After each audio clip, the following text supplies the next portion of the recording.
اور اس وقت کیوں شہر جا رہی ہو؟ تمہارا گھر کہاں ہے؟ چند لمحوں بعد آصف نے عورت سے پوچھا، میرا نام بھاگن ہے اور میرا گھر اسی باغ جہاں سے تم چلے تھے کے پیچھے بستی میں ہے۔ وہ میرے باپ کا گھر ہے۔ میں اپنے بیمار باپ کی عیادت کے لیے آئی تھی، لیکن وقت کا اندازہ نہ ہو سکا اور آدھی رات ہو گئی۔ عورت نے بتایا، تو تم اکیلی رہتی ہو؟ کیا تمہارا شوہر نہیں ہے؟ اسے ساتھ لاتی۔ آصف نے کہا، تمہیں ڈر نہیں لگتا؟ نہیں تو میں مردوں سے زیادہ بہادر ہوں، بھاگن نے ہنس کر کہا۔ آصف کچھ نہ بولا، اس پر سستی طاری ہونے لگی تھی۔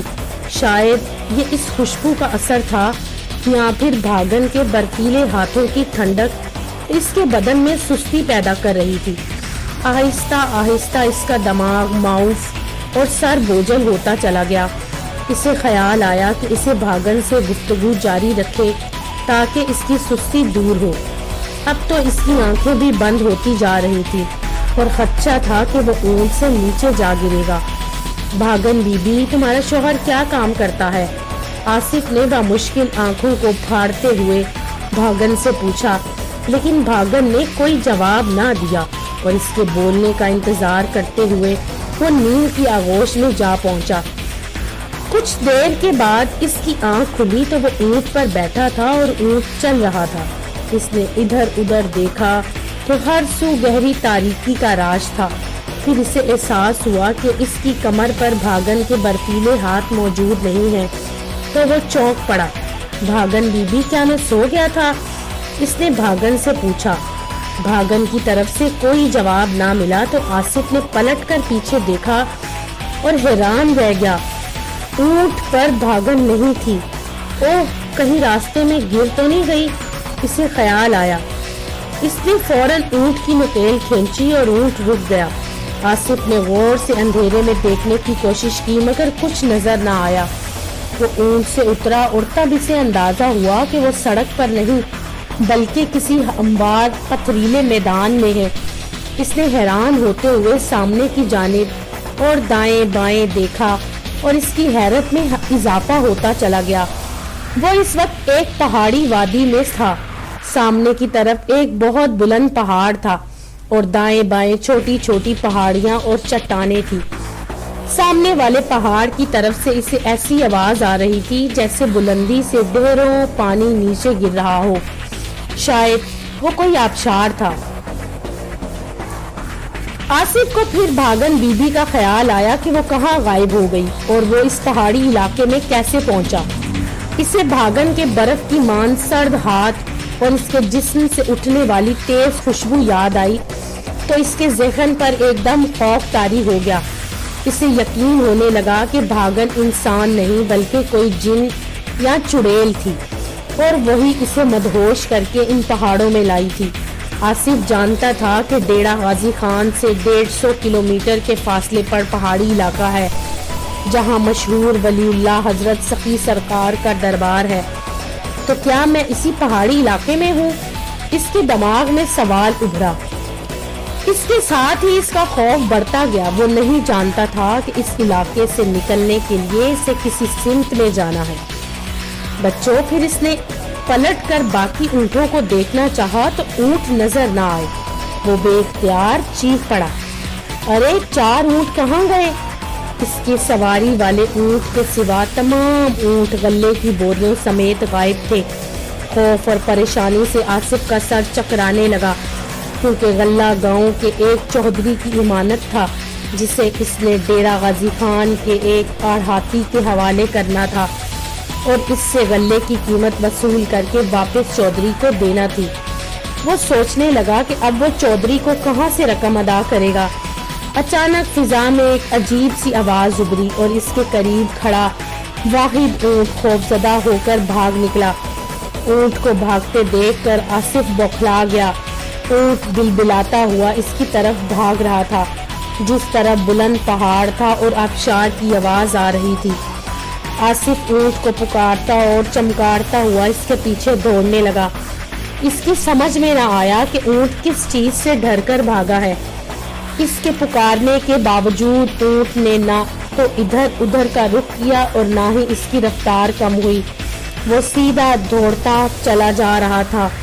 آصف کو اس پر بے حد حیرت تھی کہ اس کا فرما بردار اور اس کے اشارے پر چلنے والا اونٹ آج پہلی بار اس کی آواز پر توجہ نہ دے رہا تھا۔ جلد ہی اونٹ اندھیرے میں آصف کی نگاہوں سے اوجھل ہو گیا، کیونکہ اس کی رفتار آصف سے زیادہ تھی۔ آصف رکے بغیر اسی سمت میں دوڑتا رہا کہ اونٹ پانی دیکھ کر رک جائے گا اور وہاں پہنچ کر اسے پکڑ لے گا۔ پہاڑ کافی فاصلے پر تھا، اس لیے آصف کو کم از کم 15 منٹ تک دوڑنا پڑا اور آخر وہ پہاڑ کے قریب پہنچ گیا جہاں بلندی سے پانی نیچے گرنے کا شور آ رہا تھا۔ لیکن وہاں پہنچ کر آصف کو حیرت ہوئی کہ اس کا اونٹ وہاں موجود نہ تھا۔ اس نے آبشار کے دائیں بائیں کا جائزہ لیا تو پہاڑ میں بائیں جانب ایک غار دکھائی دیا۔ غار کا دہانہ کافی بلند اور کشادہ تھا اور اس میں وقت 2 اونٹ آسانی سے داخل ہو سکتے تھے۔ غار میں دور کہیں ہلکی سی روشنی ہو رہی تھی جو غار کے دہانے تک پہنچ رہی تھی۔ آصف کو خیال آیا کہ خوف زدہ اونٹ کہیں غار کے اندر نہ گھس گیا ہو، چنانچہ آصف آبشار سے ہٹ کر غار کی طرف بڑھنے لگا۔ وہ غار کے دہانے کے قریب پہنچا تو اندر سے اونٹ کے بلبلانے کی ہلکی سی آواز ابھری اور پھر خاموشی چھا گئی۔ آصف سمجھ گیا کہ اونٹ غار کے اندر ہے۔ اس نے غار کے اندر جھانکا تو اونٹ نظر نہ آیا۔ غار اندر سے بائیں جانب مڑتا تھا اور وہاں روشنی اس موڑ کی دوسری طرف سے آ رہی تھی۔ آصف نے کچھ سوچا، پھر خدا کا نام لے کر غار میں داخل ہو گیا۔ ابھی وہ چند قدم ہی چلا تھا کہ اچانک غار میں گہری تاریکی پھیل گئی اور آصف رک گیا۔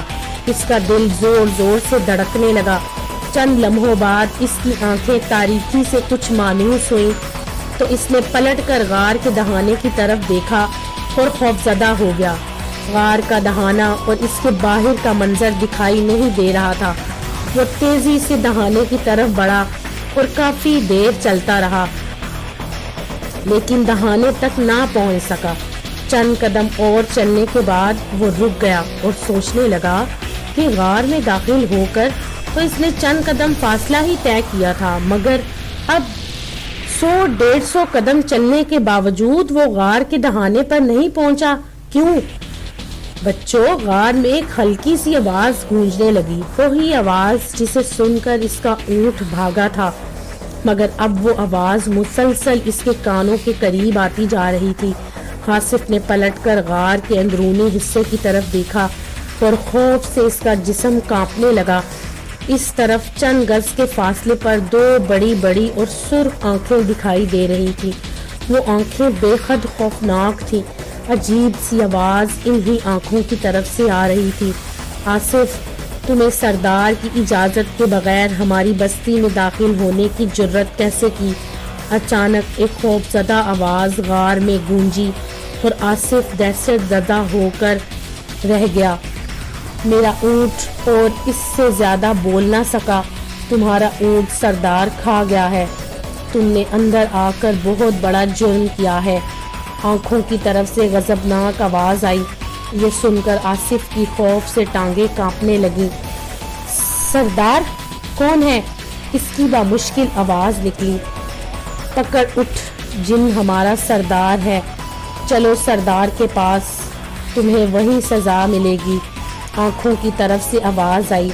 پکڑاٹ، جن کا نام سن کر آصف کا دہشت کی شدت سے سانس رکنے لگا۔ وہ سمجھ گیا کہ غار میں جنات کی بستی ہے اور بستی کا سردار پکڑاٹ جن ہے جو اس کا اونٹ کھا گیا ہے۔ یہ سوچ کر جنات اسے بھی کھا جائیں گے۔ آصف پر بے ہوشی طاری ہو گئی۔ آصف کو ہوش آیا تو وہ اسی غار کے فرش پر پڑا تھا۔ اس نے ڈرتے ڈرتے ادھر ادھر دیکھا تو خوفناک آنکھیں غائب تھی اور وہاں وہی ہلکی ہلکی روشنی تھی جو موڑ کی طرف سے آ رہی تھی۔ پھر اس نے غار کے دہانے کی طرف دیکھا تو دہانے کی جگہ دیوار نظر آ رہی تھی۔ وہ خوف سے کانپتا ہوا اٹھ ہی تھا کہ اچانک اسے شور سنائی دیا۔ وہ شور ایسا تھا جیسے بہت سے لوگ بول رہے ہوں اور وہ آوازیں موڑ کی طرف سے آ رہی تھی۔ آصف پھر دہانے کی طرف بڑھا